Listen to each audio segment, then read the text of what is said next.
আরে ভাই, আপনি সেই কাজই তো করেন নাই, আর আসবো কেন? ফেসবুকে কাজ করলে ফেসবুকের গাইডলাইন মানতে হবে, নয়তো আপনারা মনিটরাইজ সেট আপ দিব কেন? আপনি যদি তাগর কথা না মানেন, আপনি যদি তাগর শর্তগুলো পূরণ না করতে পারেন, আপনারা এই সেট আপটা দিব কেন? কোনো কোনো লোক 500-700 ফলোয়ার্স নিয়ে মনিটরাইজ সেট আপ পাইছে, আবার লক্ষ লক্ষ লক্ষ লক্ষ পেয়ে যায়, কিন্তু আপনার 10-20 হাজার ফলোয়ার্স নিয়েও আপনার মনিটরাইজ সেট আপটা পাচ্ছেন না। কেন পাচ্ছেন না? আপনি দুইটা তিনটা শর্ত মানেন, মাত্র এক সপ্তাহের ভিতরে আপনার এই সেট আপটা আপনার পেজে চলে আসবে।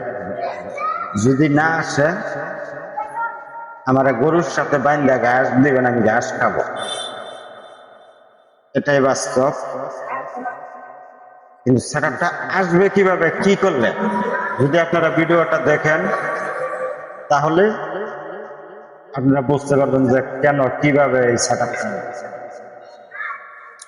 আর প্রথম কথা হলো, যদি পেজে আপনাদের কোনো সমস্যা থাকে, ধরেন আপনি অন্য ভিডিও এনে আপনার পেজে ছাড়ছেন, ডাউনলোড করে কপি করে, অন্যের ফটো, খারাপ কোনো ভিডিও, তাহলে কোনোদিনও আপনার আজীবন কাজ করলেও আপনাকে মনিটাইজ সেট আপটা দিবে না, না, না, না, না, দিবে না।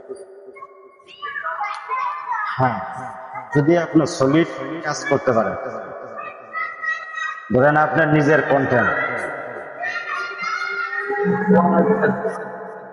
যদি আপনি আপনার নিজের কন্টেন্ট ব্যবহার করতে পারেন, আপনার নিজের ভিডিও নিজে পেজে ছাড়তে পারেন, নিজে ভিডিও শুট করে সেই ভিডিও আপনার পেজে ছাড়তে পারেন, আপনার ফটোগুলো আপনার আপলোড করতে পারেন, তাহলে আপনাকে মনিটাইজ সেট আপ করতে হবে।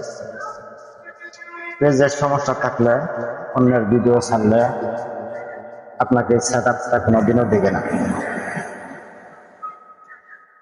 তাই আমি বলতে চাই, খুব আশা করে আপনারা একটা পেজ খুলেছেন কিছু টাকা কামাই করার জন্য,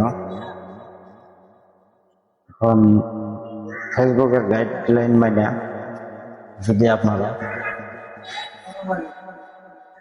চলেন, তাহলে আপনারা